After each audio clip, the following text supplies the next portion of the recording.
Bien-aimés, merci beaucoup, frère.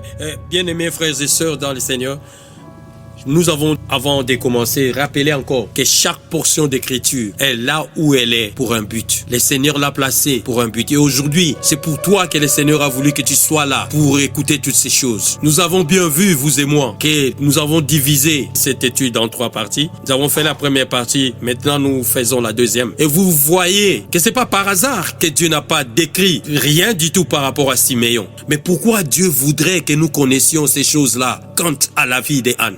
Pourquoi Dieu voudrait nous parler de sa jeunesse? Pourquoi Dieu voudrait nous insister d'abord qu'elle s'est mariée vierge? C'est vrai, dans la société israélienne à l'époque, plusieurs s'est mariées vierges, mais pas toutes. Parce qu'il y en a qu'on lynchait, qu'on caillassait, parce qu'on leur avait surpris d'adultère ou tout ce que vous voulez. Faut pas dire que toute jeune fille israélienne était pieuse. Non, c'est faux. Sinon cette loi-là n'existerait pas. Mais pourquoi Dieu voudrait insister que Anne était vierge, s'est mariée vierge? Et pourquoi Dieu voudrait insister que Anne est restée avec son mari 7 ans seulement, et puis le mari est mort? Et pourquoi Dieu voudrait insister qu'il est resté tous les restes des temps en train de faire la même chose, rester fidèle à son Dieu? Bien-aimé, le Seigneur voudrait nous dire aujourd'hui, toi et moi, des choses, certaines choses que nous faisons dans notre vie peut ouvrir la porte de l'accomplissement de la promesse, sinon de voir la main de Dieu dans notre vie. Le contraire, c'est aussi vrai. Certaines choses que nous faisons dans notre vie nous bloquent, sinon loquent la porte de la bénédiction de Dieu. C'est pas pour rien que le Seigneur a voulu que nous puissions comprendre que Anne a fait quelque chose par rapport à Siméon, en qui la promesse avait été donnée personnellement. Et voyez le mot que la Bible utilise. Le pharisien, eux qui étudiaient la parole chaque fois, mais ne comprenaient pas la parole. Pour dire, le pharisien n'étudiait pas la parole, il lisait la parole. La Bible dit, il les lisait et il les mémorisait. Il n'entrait pas en profondeur de la parole. Voilà pourquoi il ne comprenait pas, mon frère. Et c'est le cas aujourd'hui. Le Seigneur ne voudrait pas que toi et moi, ma soeur, mon frère, que nous soyons comme ces pharisiens-là, qui lisons la parole, qui mémorisons la parole, mais ne comprenons pas la parole parce que nous ne l'étudions pas. Et là, nous allons répondre encore à cette personne qui nous a posé la question, qui nous a reproché de passer beaucoup de temps dans les études bibliques. C'est lorsque vous restez au pied du maître pour apprendre comme de vrais disciples, que vous verrez clair et que vous saurez qu'il y a certaines choses que nous faisons qui, au contraire, ferment la porte de la bénédiction de Dieu. La Bible dit pour les cas de Anne, je cite, la Bible dit ceci: il y avait aussi une prophétesse de la tribu d'Aser, blablabla. Elle était avancée en âge, ainsi de suite. Elle est restée veuve parfois. Et la Bible dit, elle aussi survint à ces moments même. C'est comme s'il y avait un concours de circonstances, comme c'était un hasard, comme si c'était quelque chose qui s'est produit par chance. Et Dieu précise toutes ces choses-là. C'est pas en vain. C'est pour nous montrer, oui, nous pouvons appeler toutes ces choses-là des concours de circonstances. Mais ces concours de circonstances dépendent aussi des circonstances de notre vie.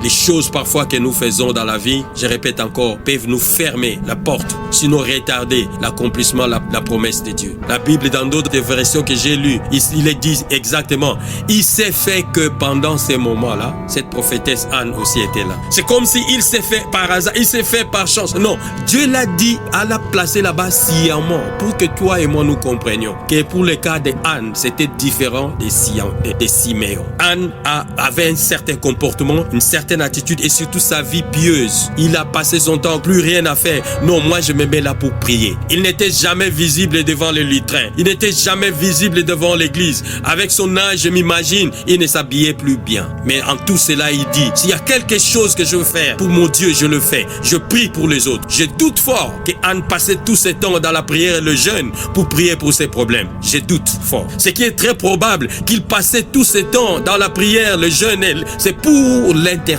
pour prier pour les autres, pour prier pour l'œuvre du Seigneur. Je ne manquerai pas de répéter les paroles du frère Nico. Peut-être tu n'as pas assez de sujets de prière, tu ne vois pas en quoi tu peux prier pour la gloire de Dieu. Prie pour ces ministères. Nous avons besoin de ces soutiens-là. Prie pour Mayap Mission Radio. Le Seigneur ouvrira sûrement la porte de ses promesses dans ta vie. Que le Seigneur vous bénisse encore une fois. Nous serons encore là par la grâce de Dieu le mercredi prochain. Prions vraiment que le Seigneur vous donne le méga, qu'il envoie un corbeau qui va charger chargez votre téléphone et que vous soyez avec nous le mercredi prochain. Que le Seigneur vous donne la santé et la force afin que vous soyez avec nous le mercredi prochain. Toujours pour la seule chose, pour l'édification du peuple de Dieu. Quant à toi, ma soeur, quant à toi, mon frère, c'est pas pour rien que le Seigneur a voulu que tu sois là ce soir. C'était pour que tu reçoives ces choses. Parce que le Seigneur estime que l'heure est assez avancée et que l'accomplissement de ses promesses dans ta vie ne fait que traîner. Le Seigneur te donne quelques clous, quelques éléments que tu pourrais commencer à mettre en application dans ta vie. Et sûrement, quelle que soit la durée que cela aura pris, la promesse de l'Éternel s'accomplira toujours. Tu ne mourras jamais avant que tu n'aies vu la gloire de Dieu. Et tu le dis avec moi, je ne mourrai pas, j'accomplirai, je verrai et je proclamerai la gloire de l'Éternel. Nous allons finir avec le frère Guégué va prier pour finir ces moments. Et si tu crois avec cette unité du Saint-Esprit qui nous réunit en ces lieux, tu prieras avec nous alors que nous sommes en train de prier avec le frère Guégué sous la direction du Saint-Esprit.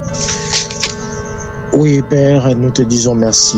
Merci de commencer avec nous et nous voilà arrivés à la fin. Enfin, tu as encore attesté ton nom comme il est écrit, tu es Alpha et puis tu es aussi Oméga. Mais ce que je prie maintenant, je prie pour chacun de nous, nous qui ont participé à cette émission, aux gens qui écoutent même dans leur demeure. C'est que je prie, Seigneur, que ce que nous venons d'apprendre ici devienne de vie dans notre cœur. Et que dans chaque chose que nous avons écouté, que nous attirons des leçons. Comme il est écrit que ta parole transforme, laisse que cette parole aussi puisse transformer nos vies. Que celui qui ne marchait pas d'après la lumière de cette parole, qui puisse commencer à marcher d'après la lumière de cette parole. Il est écrit dans ce qu'on vient de lire et que tu es la lumière de la nation. Tu es la lumière de ce monde, tu es la lumière des hommes. Alors Seigneur, je prie que tu illumines aussi nos vies, illumine la vie de chaque personne qui a suivi cette émission. Seigneur, illumine nos vies. Nous voulons aussi trouver la grâce de la même manière que Anne a trouvé la grâce. Nous voulons aussi trouver la grâce auprès de toi, Seigneur Jésus.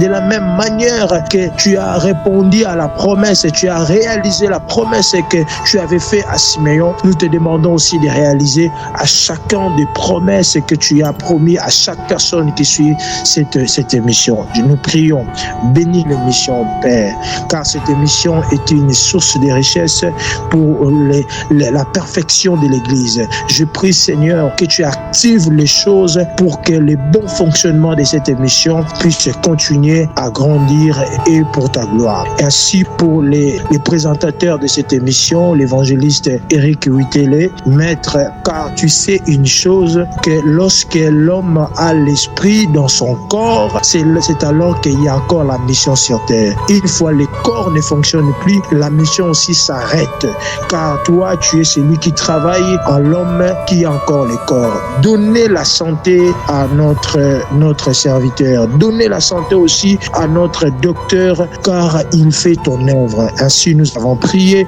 bénis chacun de nous au nom de Jésus. Amen. Amen. Amen. Amen. Que le Seigneur vous bénisse tous. Amen. Et nous nous retrouvons demain pour nos moments de prière. Merci, alléluia. Sur la même chaîne, alléluia. Et à la même heure. Christ alone, c'est lui.